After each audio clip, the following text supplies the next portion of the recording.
Welcome back to Homo Non Grata, the series that shows and tells how America's gay people weathered the Cold War. Today we're wrapping it up by taking a look at some of the legal victories won and some of the progress made by gay people in the late 1950s and early 60s. These were very important steps to be taken at a time when you might have thought no progress was being made at all. They didn't really change the culture very much. Nothing would ever happen overnight. Gay people would still be facing the same problems for some time to come. But they laid much of the essential groundwork that allowed the community to band together and demand their rights when the opportunity finally came. This is Chapter 21, Onward and Outward, Small Strides Forward and the Same Old Abuse. The first phase of the Cold War, the paranoid phase, had ended with the death of Joe McCarthy and the launch of Sputnik in 1957. The fears of the public had shifted from the threat of an invisible army of subversives chipping away at American values from within to the still exaggerated but much more grounded threat of ballistic missiles and nuclear war raining down from above. Loyalty oaths as preventive measures gave way to fallout shelters. Mistrust of one's own neighbors was gradually being replaced with a familiar wartime mindset of us against them on a national scale. Gays and lesbians were far from becoming accepted members of society, but as they ceased to be the targets of political grandstanding and sensational headlines, the legal system was relieved of a considerable amount of pressure to act as frontline defenders of the American way. High courts at state and national levels were beginning to acknowledge that homosexuals did indeed have rights, even if the right to be homosexual wasn't one of them.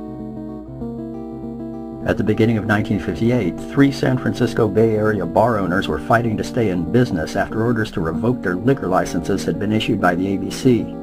Hazel Nicola of Hazel's Inn at Sharp Park, John O'Brien Sr. of the Albatross at Muir Beach, and Saul Stoneman of the Black Cat Cafe in San Francisco. Hazel lost her appeal and the Supreme Court of California refused to hear her case. O'Brien preserved his license by changing the tavern's name, getting rid of his gay clientele, and selling the business to his son-in-law.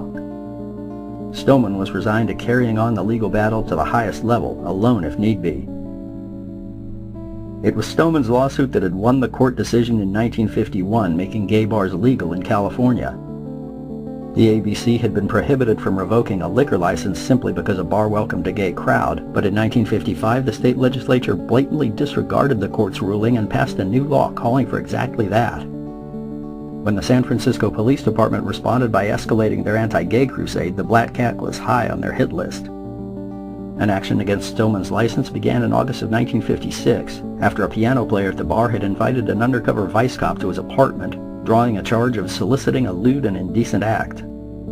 The ABC ordered the license revoked in early 1957. Stoneman was awaiting his day in the state's Court of Appeals.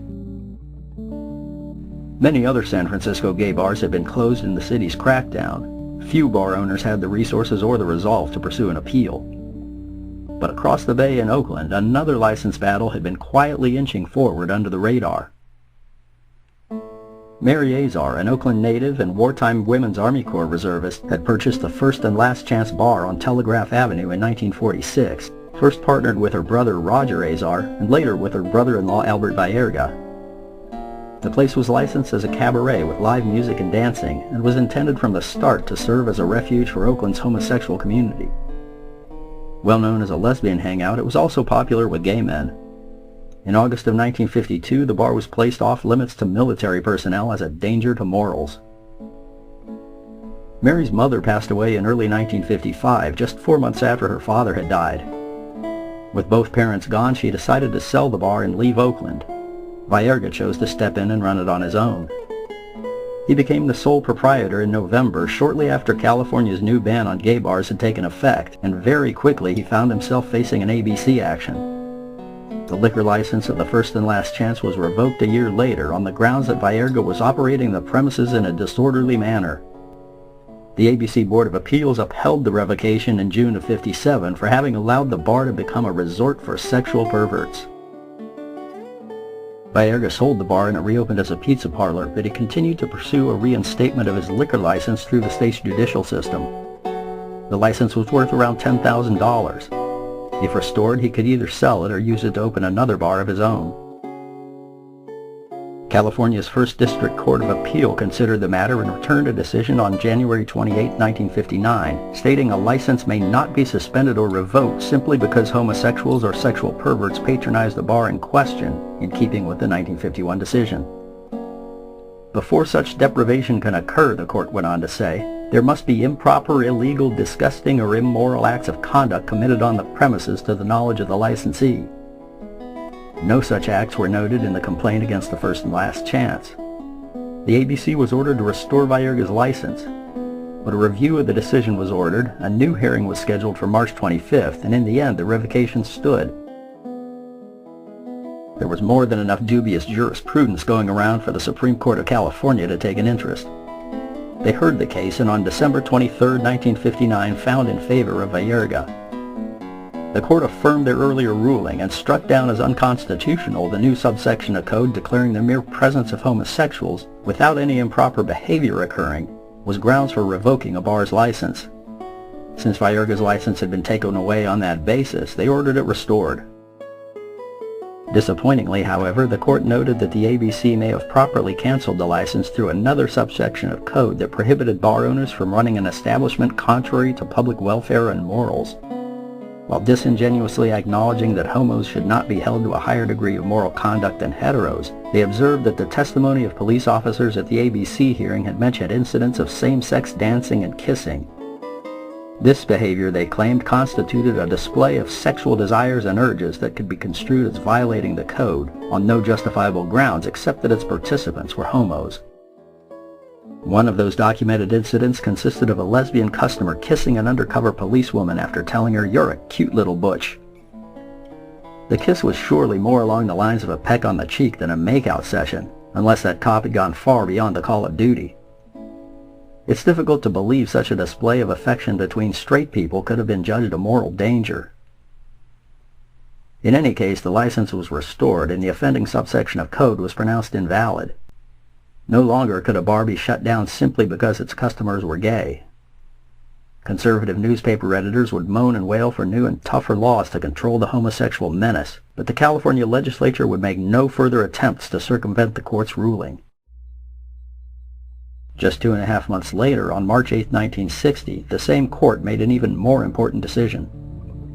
Emery Newbern of Long Beach had been arrested in August of 1959 for being intoxicated in a public place and was additionally charged with vagrancy for being a common drunkard. The court pronounced the vagrancy charge against him to be unconstitutionally vague, uncertain, and incapable of being uniformly enforced. The ruling was specific to the subsection of the statute that related to common drunkards, but clearly the same principle applied to the vag-lewd subsection as well. The California legislature had attempted the previous year to repeal the entire vagrancy statute and replace it with a new one prohibiting a list of specific acts, such as lewd behavior and loitering in restrooms. The measure had failed by a single vote. Assemblyman John O'Connell of San Francisco, who'd sponsored the 1959 bill, reintroduced it in 1961 to a more receptive audience, and this time the measure passed. No longer could a homosexual in California be arrested as a lewd and dissolute person and forever become a registered sex offender without ever having committed a specific offense. The court ruling on gay bars and the removal of the vag-lewd statute made a significant difference in the lives of Californians and made the state an even bigger draw to gays and lesbians living elsewhere. Meanwhile, a number of other gains had been made that improved the lives of sexual nonconformists across the nation. Homosexuality was slowly making advances into one branch of the media after another. One magazine had been published in Los Angeles since January of 1953 as the first national printed platform for the fledgling gay rights movement. In October of 1954, Los Angeles postmaster Otto Olson declared the publication obscene and banned it from the U.S. mail. The magazine contained no explicitly sexual language or graphics.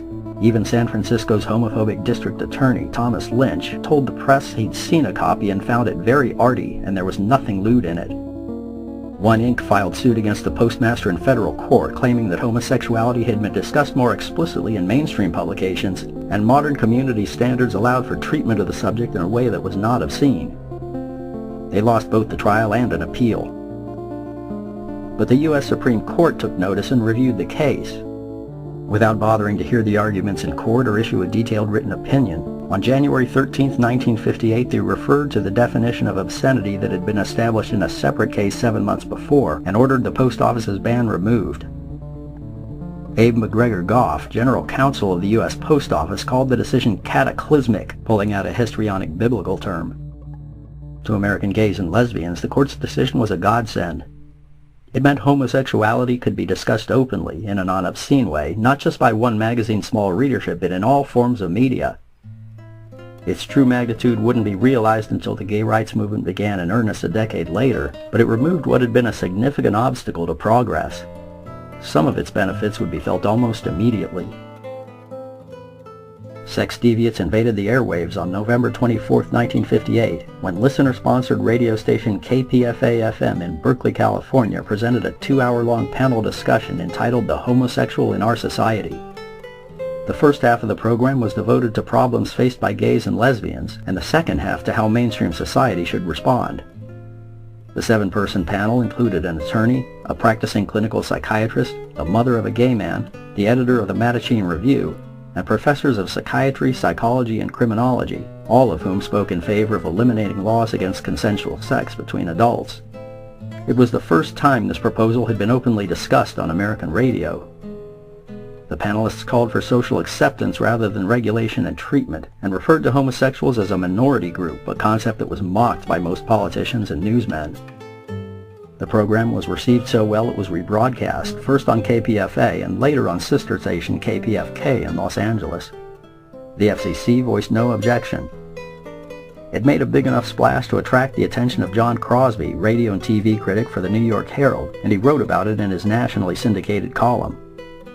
KPFA station manager Harold Winkler had expected an enormous amount of backlash, but instead heard not even a peep of protest and received many heartfelt letters of thanks from the Bay Area's gay community. The film industry was next to loosen up. Raymond Rohauer, operator of the Coronet Theater in Hollywood, had been arrested under the obscenity law in October 1957 and convicted in municipal court in February of 1958 for showing 2 short films that dealt with homosexuality. The first objectionable film was Fireworks by Kenneth Anger, which had its public premiere at the Coronet 10 years earlier and was awarded the Poetic Film Prize at the 1949 Festival du Film Maudit in Biarritz, France. The second was The Voices, made by Anger's colleague John Schmitz in 1953. Fireworks was blatantly homoerotic, but there was no graphic or explicit homosexual content. The Voices was even less overt, but did include one brief scene involving a man peering with disinterest at a naked woman.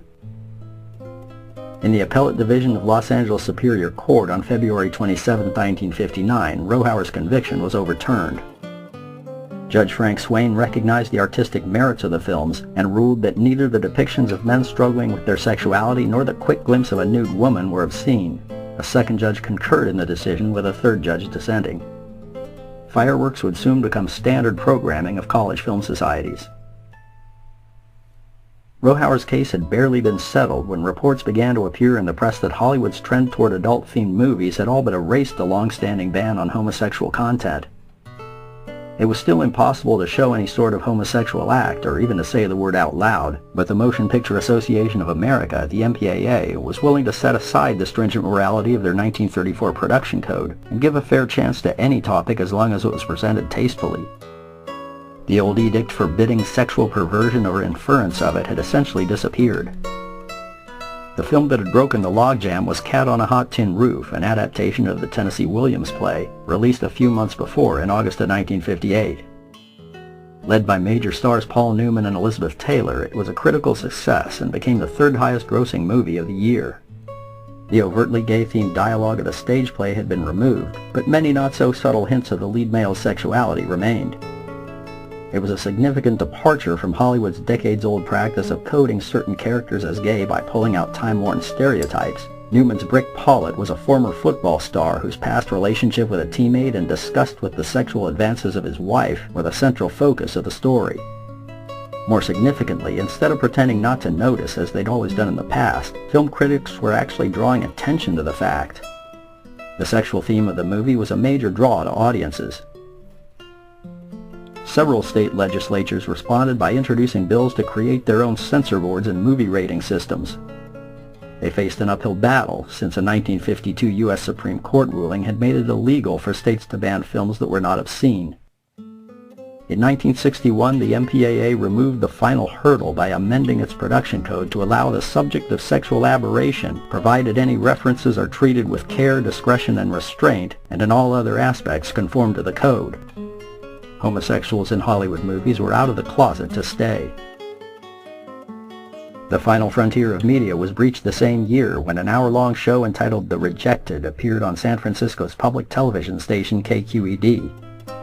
Promising a frank and objective appraisal of sex deviance in society today, the show featured commentary from many diverse viewpoints, including anthropologist Margaret Mead, San Francisco District Attorney Thomas Lynch, psychiatric and medical doctors, clergymen, and Mattachine Society officers. The star of the show was attorney Morris Lowenthal, who represented Saul Stoneman in the 1951 Black Cat decision and aided Albert Vierga's counsel in the 1959 First and Last Chance case. Arguing in favor of abolishing sodomy laws, Lowenthal neatly exploded a number of the popular myths used to justify legal persecution, some of which are still repeated by homophobes today. The inclusion of homosexuality in American media had a profound impact on gays and lesbians, who for the first time in their lives were allotted a grudging place in the landscape of society. Being represented as socially acceptable would take a bit more time. Unfortunately, many psychiatrists and psychologists were slow to let go of their old biases. Their profession had been thrust into the limelight over the past decade, thanks to the public's obsession with psychopaths and the hysteria over sex deviants on the Senate floor and in the press. The doctors were reluctant to give up their roles as society's leading experts and saviors, or worse yet, to admit their much-vaunted method of treating homosexuals didn't work and they'd made a mistake. Instead, many mental health professionals doubled down on their bogus claims. Psychiatrists in government service, academic researchers, and publicity-seeking practitioners launched a fresh round of half-baked guesses on the causes of sexual abnormality, along with a brand-new grab bag of specious cures. Dr. Edmund Bergler, a die-hard Freudian and prolific author of what a later generation would term pop psychology books, touted a mysterious therapy he alleged to have personally used in converting more than 100 to normal sexuality at his New York clinic. On the opposite coast, at the University of Oregon Medical School, a chemical castration drug was advanced as a means of controlling homosexual desires. It wasn't made clear why this would be preferable to the old-fashioned type of castration, except that in a public forum, a pill sounded better than the knife. A psychiatrist with the Student Health Service at UCLA reported in 1958 that he'd successfully treated 133 gay students over the course of 11 years, disproving the popular notion that homosexuals couldn't be helped. He admitted that none of his patients had been cured. He measured success by the fact that none had been arrested for a sex offense. With some 6 million homosexual acts occurring in the U.S. for every 20 arrests made, his track record of keeping a handful of students out of jail was hardly impressive. But news coverage given to his claims helped bolster the idea that all homosexuals were in need of treatment and perpetuated the imagined need for sexual psychopath laws. Meanwhile, on the pages of the nation's newspapers, right-wing columnists continued to spew the same old hatred and bile and spread the same old misinformation. George Sokolsky regularly renewed his homophobic rants. A full decade after the alarm had been sounded on a threat that never materialized, he still hammered away on the constant menace of homosexuals in government. And naturally, police departments across the nation continued their programs of harassment and persecution. Small-time politicians paraded their homophobia in desperate attempts to sway the vote. Even in places where the high courts had matured and public attitudes had softened, many abuses of the past decade were repeated over and over again. John F. Kennedy took office as president, and the purges in the State Department continued. Much had changed for gays and lesbians in the 15 years following World War II. While genuine gains in legal status and social acceptance were marginal and hard to come by, considerable growth had taken place within the community itself. The focus on the homosexual problem in the press had made them more aware of their own situation, particularly in smaller towns and rural areas where there was no established subculture. Many had come to realize a sense of identity and belonging. They'd gained a better understanding of what they were up against, and had already developed some of the legal strategies that would eventually win gay rights. In the mid-1940s, those arrested for sodomy were likely to admit their guilt and take their punishment in shame. By 1958, nearly every such arrest would bring a plea of not guilty, a challenge to the validity of the law, and an appeal to a higher court. The legal system was still very flagrantly stacked against them, but at least was showing a willingness to listen. In the final years of the 1950s and the opening years of the 60s, it seemed the plight of homosexuals in America was slowly rounding a corner. On July 28, 1961, the Illinois legislature approved a new criminal code for the state.